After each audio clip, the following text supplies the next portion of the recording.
Hey, my name is Deanna Levy, and I'm a journalist who hosts and produces a podcast called Generation Cult. On each show, I interview a person who was raised in an isolated, authoritarian, high-demand group, also known as a cult.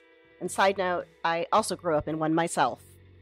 Chances are you've never even heard of some of these organizations, but others we discuss have made some serious headlines over the years. Either way, these episodes focus on the stories of people who didn't choose to join. They were either born into or brought into these groups by parents or guardians as a child. Many of them grew up isolated from mainstream society and had a lot of catching up to do when they finally left their groups. On the podcast, we discuss their experiences in the cult, but most importantly, we covered their journeys out and the lives they built after the cult. Some of these stories are really disturbing, while others deal with more subtle forms of coercion and control. Please join me every 2 weeks for a new episode of Generation Cult, which you can find wherever you get your podcasts. To captive hearts and minds, to all my friends of yesterday who view me now as dead, I think of you when I wake up and when I go to bed. For 40 years our captors ruled, that only friends within the prison where they held our hearts were viewed as next of kin. Where strangers were our brothers true, the reason? Shared belief. But now the truth I can't accept, there's none, just deathly grief. For you I've left to chant and pray, I watch you in that tower. Your captive minds have failed to see, manipulating power. For you I understand escape is not what you desire, your place of safety, well from harm and everlasting fire. The food you eat to build your souls you take without a doubt, sustaining all your faith that you will never go without. But please, I beg, don't view me as a man without good cause. Don't see me as a renegade against your protective laws. It's not the freedom I desired, I never felt imprisoned. But leave my friends and family there? It's not what I envisioned. But now I'm out, I look around, I see that I was blind.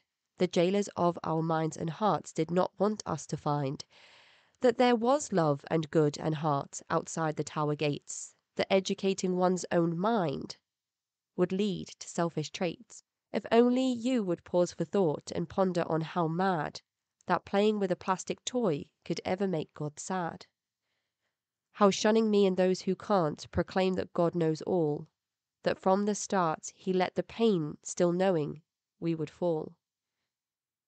Why can't you see that this makes you accessory to the crime? I can't condone a God who cares, who says, it's not my time.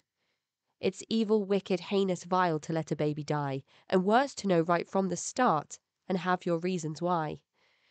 So don't look down from high above your tower window seat and judge me for the stand I take or preach the end I'll meet. Don't feel for me, don't patronize my exit from your cult, when you won't even test your faith to see what might result.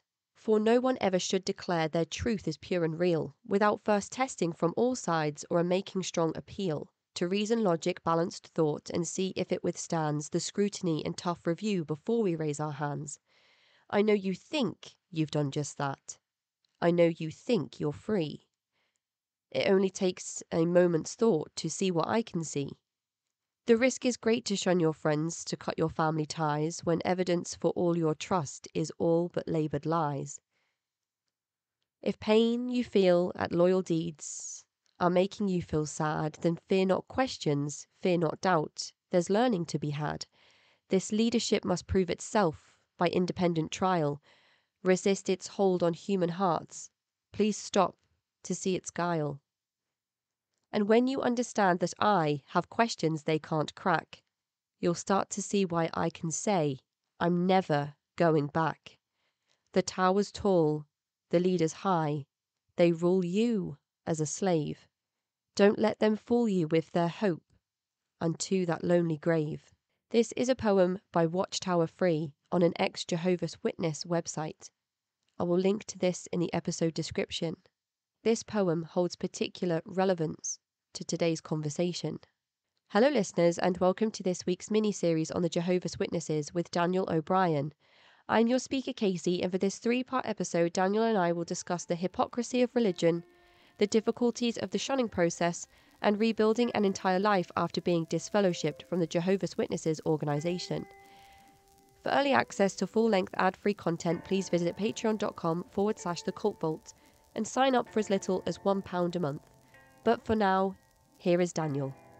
So hello, Daniel, and welcome to the show. Thank you so much for agreeing to come and chat with me today about your experiences in the Jehovah's Witnesses.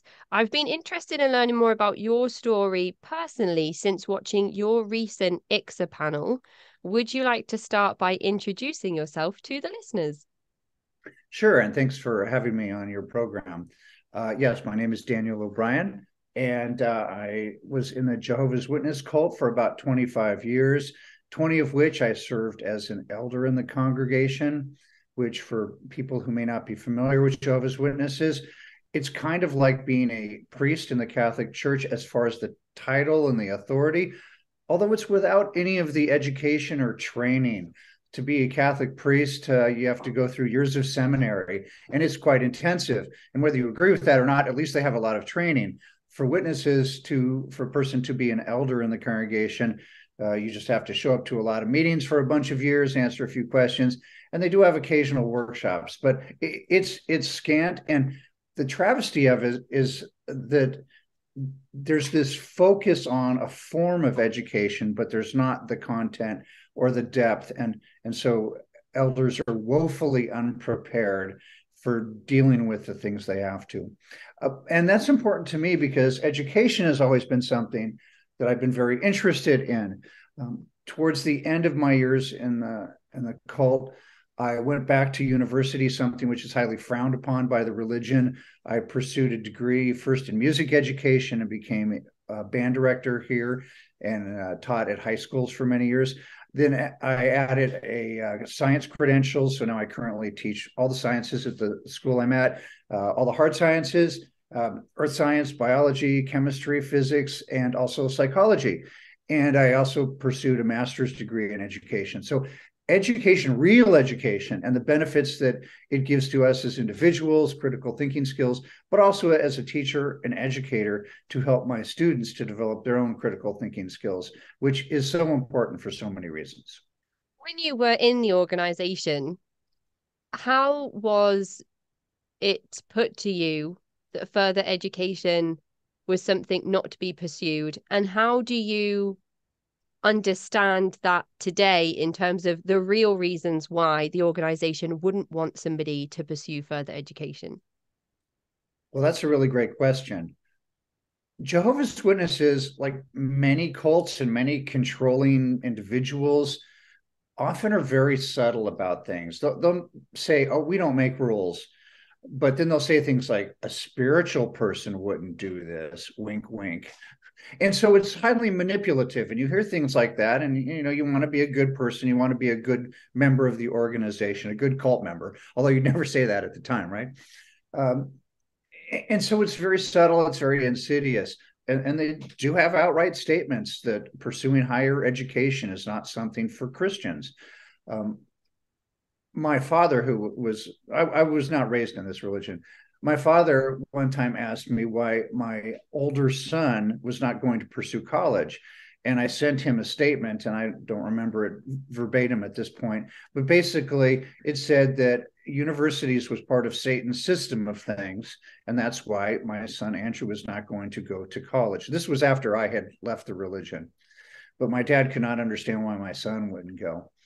And so you're constantly barraged with this message, as well as others, that these are things not to do. Witnesses have a lot of rules. There was even a circuit judge here in California that one time made a comment that Jehovah's Witnesses had an astounding number of rules. Well, if a judge in the California judicial system says that a religion has a lot of rules, they have a lot of rules. So how do I think about that? You asked about, could you rephrase the question about time? Yeah, it's just interesting how high demand religious groups position it, why you shouldn't go for further education, and then the true reasons behind it typically like, because you shouldn't give your time to anyone else or your money to anyone else and this, that, and the other? Well, right. There's the explicit reason. It's part of Satan's system of things. A true Christian wouldn't do that. You should be busy serving Jehovah, not serving yourself and seeking selfish things. So those are the official reasons. But I've come to believe that while there is some jealousy there, and a lot of high control groups act like a jealous partner in a codependent relationship, that there's also the knowledge that people who do go and pursue higher education, they learn to think critically, and they start realizing that a lot of the teachings of the group are unsound. They're bullshit. Can I say that? Are we allowed to swear here? And so that certainly happened to me when I went back to college and I was starting to learn different things and think critically. I started turning that lens on my belief system, and it's like a tapestry. So you start pulling on this thread and that thread, and pretty soon the whole thing just falls apart. And then you go, "Fuck, I'm in a cult."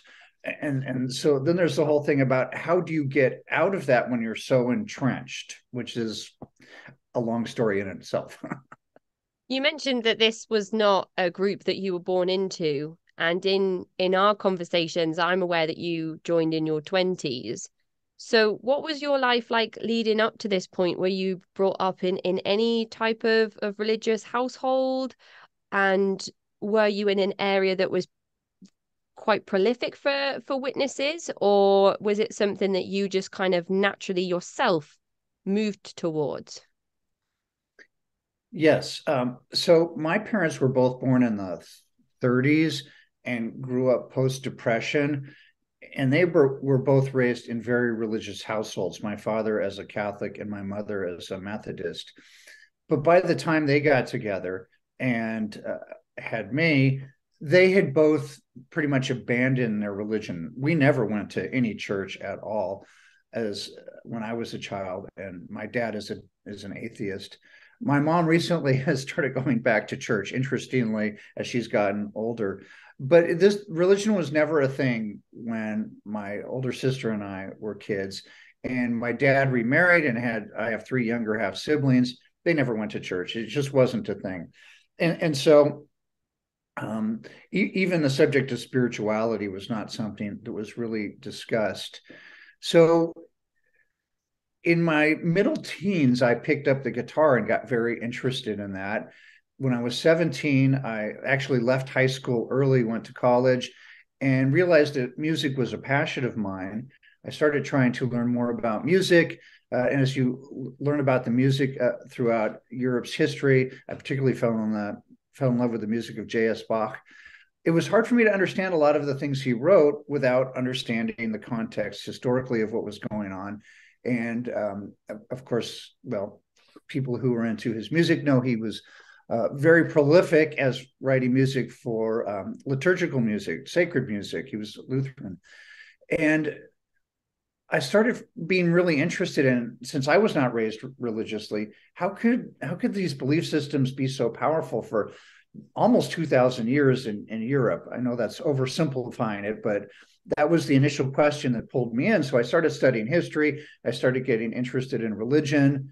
And I read what a lot of different religions had to say about things, and not just Christian faiths, but I did look at Judaism and Islam and Buddhism and pretty much confined it to that. And I was attracted to some of the teachings of Christianity, but I felt like none of the religions were really teaching it. And now that sounds so strange because I certainly don't believe Jehovah's Witnesses were ever teaching it. But then one day, two witnesses knocked on my door, and I had conversations with witnesses before. And I was particularly intrigued by a few of their points. The idea of an end to war, an end to suffering, to sickness and disease, and that there would be this international brotherhood of human beings. I thought that was really attractive. And so I started studying, and I put studying in scare quotes here, because, as I mentioned earlier, witnesses have things that seem like it's education. In fact, a lot of their meetings look like a classroom, or at least they did. I haven't been in 10 years, so I don't know. but it's really an indoctrination session. And at that age, I wasn't educated enough or sophisticated enough to know the difference between what looks like a classroom and it's just sit down and we're gonna tell you what to think, not how to think. And so I was kind of mildly interested and went along for a while, but I wasn't really hooked in until I had something in my life happen that made me emotionally vulnerable. And I've since found out that that's when a lot of people get hooked into a cult. At the time, I was probably about 22 or 23. And then I started going to a lot of the meetings. And then it was the love bombing, and you just hear the message a lot. And it took me many years later until I realized that was when I really fell into the cult. And so one thing led to another. In the Orwellian year of 1984, I was baptized as one of Jehovah's Witnesses. Ironic, no? I loved reading that comment from you. I thought that shows so much retrospection from you to look at your experiences and say, now, isn't that interesting that I got baptized into the Jehovah's Witnesses in 1984? A book which I've read several times since. Once you were officially baptized into the witnesses, it's my understanding then that your responsibilities as a member of the organization changed considerably in terms of your door-to-door expectations and things like that. Is that right? Well, yes, and it's always been sort of my personality. When I get interested in something, I dive into it pretty much head first, which can be a good thing and it can be a bad thing. In this case, it turned out to be a bad thing. And so, kind of a little side point, a colleague, Rachel Bernstein, who is a psychologist, she made a comment also at the ICSA conference, the workshops in Montreal this last summer. She said two people can be in a group and have a different experience. It can be a cult for one person and not for another. And I thought that was just astounding. I was sort of gobsmacked when she said that, and so I realized that it was a cult for me. That's for sure. Because I dove in. I tried to be a good little Jehovah's Witness. I did everything I could. I tried to dot all my I's and cross all my T's. And so I relatively quickly sort of rose through the ranks. They have different positions. It's ironic. Witnesses love to bash the Catholic Church in particular. Witnesses bash every religion, but especially the Catholic Church. And yet they have a hierarchy that is almost identical for the number of tiers and levels in it. And so an elder is like a priest, but they have a thing called a ministerial servant that's sort of like a deacon.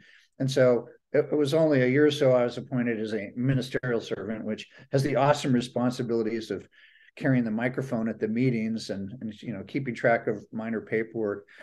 But then I was still a pretty young man when I was appointed as an elder. In retrospect, the term elder should have this meaning of years of experience and age and wisdom. But I was 30, which is not super young, but it's not really all that seasoned either.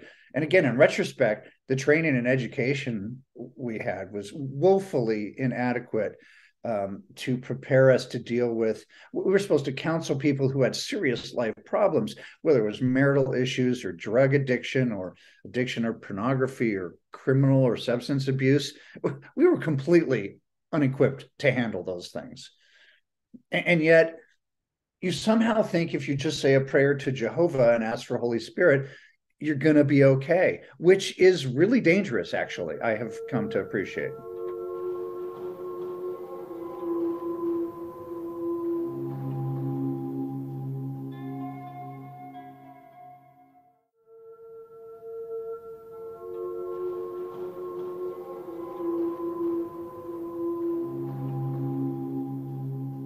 Coming up to my 30th birthday, and I know that I can't be in the position that you were in because I'm a woman, but that's right.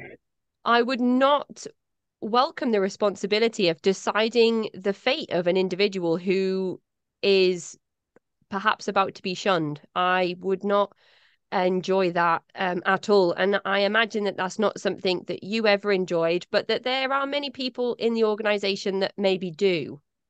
Well, that's a very interesting point. And yes, Jehovah's Witnesses, it's a very misogynistic religion. Women are definitely treated as second-class citizens, in spite of a lot of hand waving and rhetoric to the contrary. You know, they can say whatever they want, but if you just look at what they do, it's pretty clear. So yes, you clearly are aware of some of the policies and practices of witnesses. If a person breaks any of the rules, and there are many, as I said, then they can be subject to what's called a judicial committee, where 3 elders will get together and meet with that individual. And really, depending on whether they determine if the person is quote unquote repentant or not, will determine that person's fate. And if they're deemed to be unrepentant, they will be disfellowshipped. There'll be an announcement. And then that means everyone in the religion will shun them, everyone. And all because of an announcement. And someone once said, well, what can a witness be disfellowshipped for? And there is a long list of things in their publications. There's a secret elders manual, which is not so secret. But if you're not an elder, you can't have it. And so that's a whole other travesty, right? People are expected to go to a meeting where no one can be with them. They can't have any representation. They're expected to go by a bunch of procedures based on rules that, unless you've been an elder, you wouldn't know what they are. You can't read about them. So it's really a star chamber. But again, someone would ask, well, what can a person be disfellowshipped for? And I once heard this sarcastic comment, but it's really on point. A person can be disfellowshipped for anything that 3 elders can agree upon. I wish your listeners could see your face right now.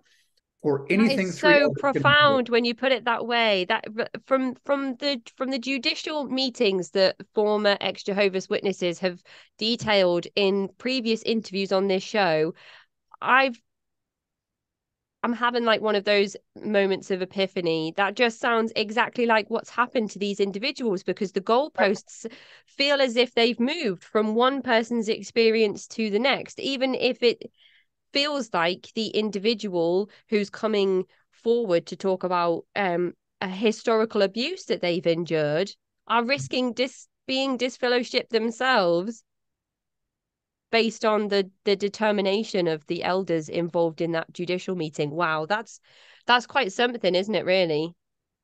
Well, it really is. And again, there are things like smoking, joining the military, practicing martial arts. The list is very, very long. Being drunk, not just drunkenness, but being drunk. And so many people have had the experience about, well, this one person did that and they were not disfellowshipped, and another person was, and they were disfellowshipped, but they got reinstated. And they were reinstated in only 6 months. Reinstated is the witness term for being allowed back into the flock, so to speak. Some people get reinstated in months. Some people, it takes years. Some people are never let back in. And what you brought about child sexual abuse is not something that I ever fortunately had to deal with in my years as an elder. Something for which I'm very grateful. But I knew about it when I was an elder, but we never dealt with it in any of the 2 congregations I was ever in.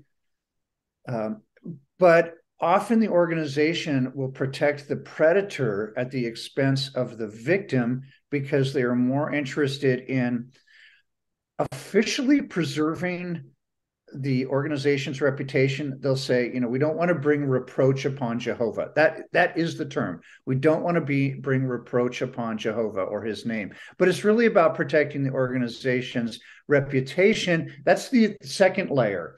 But the fact of the matter is, they just don't want to get sued and lose money. That's really the truth. Everything else is all bullshit. It really is.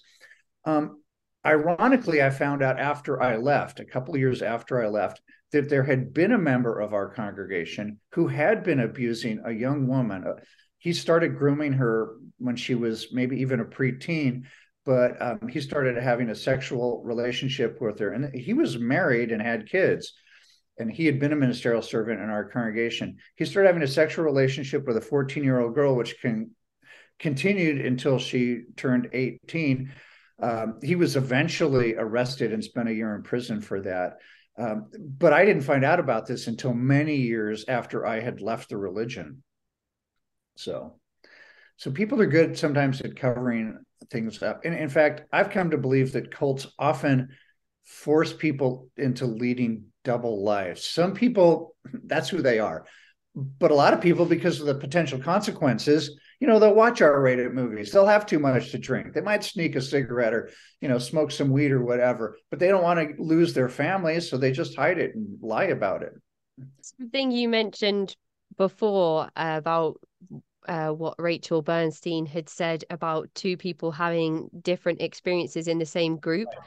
Right. I had that thought the other day when I was watching The Vow Part 2 on one person's experience of NXIVM compared to Nancy Salzman's experience of NXIVM. And of course, they're very difficult things to try and look at in writing because Nancy Salzman's a very special case in terms of the organization itself. And there's a lot that goes into her biases and her potential involvement in the things that were happening within NXIVM.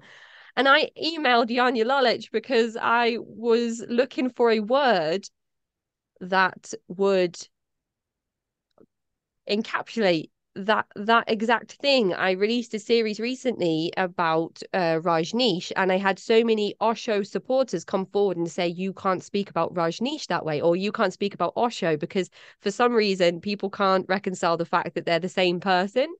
And there were these interesting conversations on YouTube around how people were saying he changed people's lives, he was a true guru, which is not true, and we know that that's not true. But I was trying to say to people, your experience that was positive is not the same experience other people had, even if you were in the ashram in the same years. So I emailed Janja, and she responded and said, to me, it's a combination of three things. It's confirmation bias. Yes. It's belief bias, and it's cognitive dissonance, all acting as one thing to create this element of my experience was positive, and so your experience too must have also been positive. And I think that that's a really interesting concept to think about. And I can see why when Rachel spoke about it, you had the same sort of, that's really interesting. Well, that's exactly right. So twice here in Los Angeles, I don't live in Los Angeles, but I live near it. Twice here in Los Angeles, I've attended ICSA workshops, and Rachel and a colleague of hers, Donnie Whitsitt, who's a professor of sociology and psychology at USC, they sponsored and moderated these two workshops I went to. One I just went as a participant, the other I presented at. And Donnie Whitsitt, she had us do a thing one time as a group where she asked a very difficult but important question. She said, we focus so much on the negative things about being in a cult. I want you to spend a few minutes and then share with the group, was there anything positive about it? And the reality is there was, which when we leave a high control group, we often are filled with so much anger and bitterness and a feel of betrayal and maybe embarrassment. Then how could I have fallen for that? Right? That's overwhelming. It's important for us to recognize that there were positives, and that's really hard to tease out. Right? Can I acknowledge that although it was overwhelmingly bad, wouldn't go back, that it wasn't all bad. And at least for me, one of the things that it confirmed that my love and passion for learning and teaching. So I mentioned a lot of the witness meetings look like school, and they have a thing they even call the theocratic ministry school. For 14 years, I conducted the theocratic ministry school.